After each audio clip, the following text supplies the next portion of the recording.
Assalamualaikum warahmatullahi wabarakatuh. Perkenalkan, nama saya Muhammad Ramadhansyah. NPM saya 1904290016. Di sini saya ingin mempresentasikan tentang budidaya tanaman tembakau yang diampu oleh dosen mata kuliah budidaya tanaman tembakau kopi dan teh, yaitu Ibu Dr. Rini Sulistiani SPMP. Penggunaan tanaman tembakau di Indonesia sudah dikenal sejak lama. Komoditi tembakau mempunyai arti yang cukup penting, tidak hanya sebagai sumber pendapatan bagi para petani, tetapi juga bagi negara. Tanaman tembakau merupakan tanaman semusim, tetapi tidak di dunia pertanian, termasuk dalam golongan perkebunan dan tidak termasuk golongan tanaman pangan.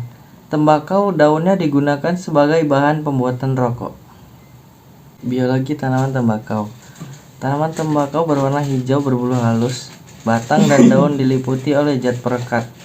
Pohonnya berbatang tegak dengan ketinggian rata-rata mencapai 250 cm.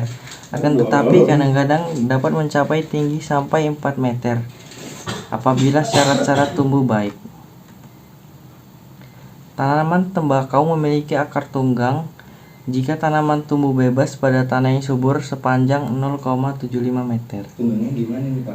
Daun tembakau berbentuk lonjong atau bulat, tergantung pada varietasnya. Bunga berbentuk trompet yang panjang. Bunga tembakau akan mekar secara berurutan dari yang paling tua ke paling yang muda. Jenis tembakau beberapa varietas anjuran tembakau. Yang pertama ada tembakau cerutu, yaitu ada tembakau Delhi adalah D4, KF7 dan F15. Dua, tembakau pipa, yaitu tembakau lumajang varietas K dan SAX. Yang ketiga ada tembakau sigaret, yaitu tembakau Virginia.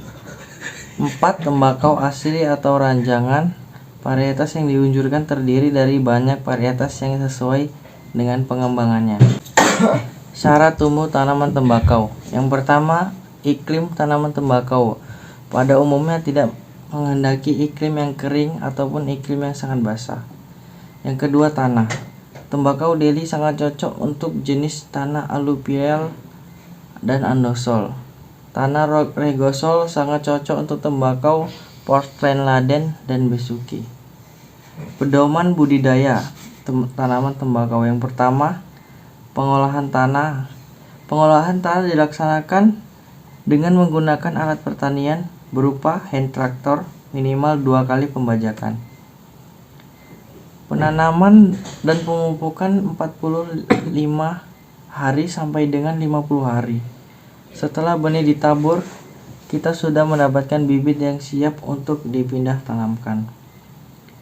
Yang ketiga, pembumbunan atau pengairan. Pembumbunan adalah proses yang dilakukan agar tanah tetap gembur sebagai persiapan media tumbuh yang baik bagi tanaman tembakau dan sekaligus untuk membersihkan tumbuhan pengganggu atau gulma. Yang keempat, pengendalian hama dan penyakit. Pengendalian hama terpadu dilaksanakan sesuai kondisi tanaman yang ada dengan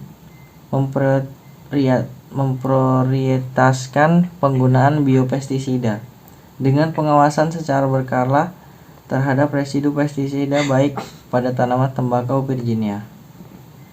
Panen dan umur panen. Pemanenan atau pemetikan daun tembakau yang terbaik adalah pada saat tanaman cukup umur dan daun-daunnya telah matang.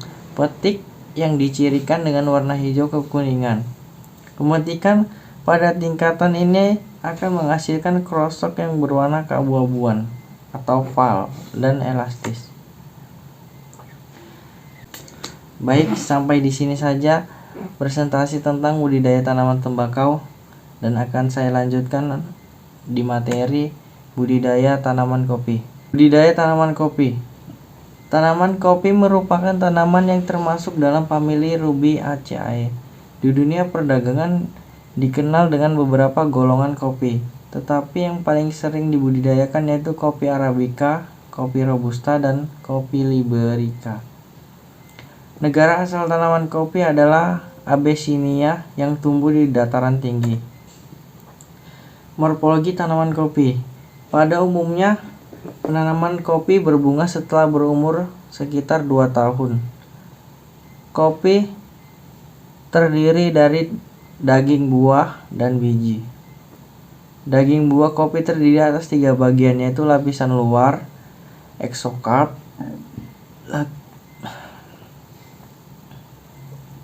lapisan daging buah, mesocarp, lapisan kulit tanduk, endoscarp yang tipis tetapi keras.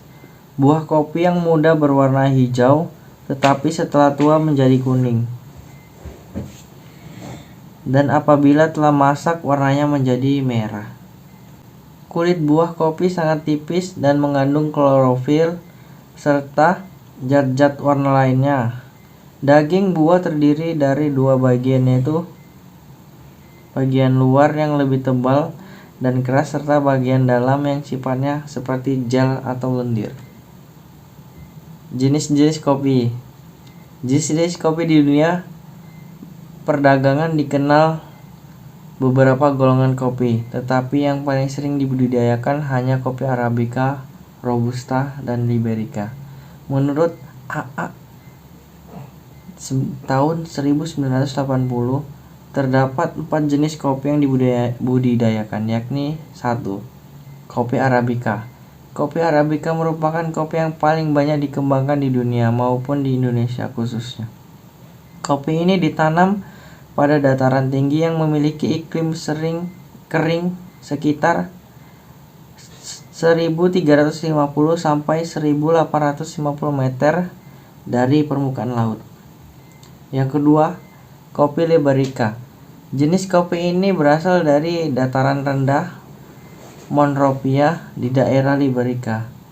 Pohon kopi Liberica tumbuh dengan subur di daerah yang memiliki tingkat kelembaban yang tinggi dan panas. Kopi Liberica penyebarannya sangat cepat. Kopi ini memiliki kualitas yang lebih buruk dari kopi Arabica, baik segi buah, tingkat rendemennya yang rendah. Yang ketiga ada kopi Canepora atau kopi Robusta. Nama Robusta dipergunakan untuk tujuan perdagangan, sedangkan Canepora adalah nama botanis. Jenis kopi ini berasal dari Afrika, dari pantai barat sampai Uganda. Kopi Robusta memiliki kelebihan dari segi produksi yang lebih tinggi dibanding jenis kopi Arabica dan Liberica. Yang keempat ada kopi hibrida. Kopi hibrida merupakan turunan pertama hasil perkawinan antara 2 spesies atau varietas sehingga mewarisi sifat unggul dari kedua induknya. Namun keturunan dari golongan hibrida sudah tidak mempunyai sifat yang sama dengan induk hibridanya. Oleh karena itu, pembiakannya hanya dengan cara vegetatif seperti stek atau sambungan. Baik, sampai di situ aja presentasi tentang kopi. Apabila ada kekurangan, saya minta maaf. Wassalamualaikum warahmatullahi wabarakatuh.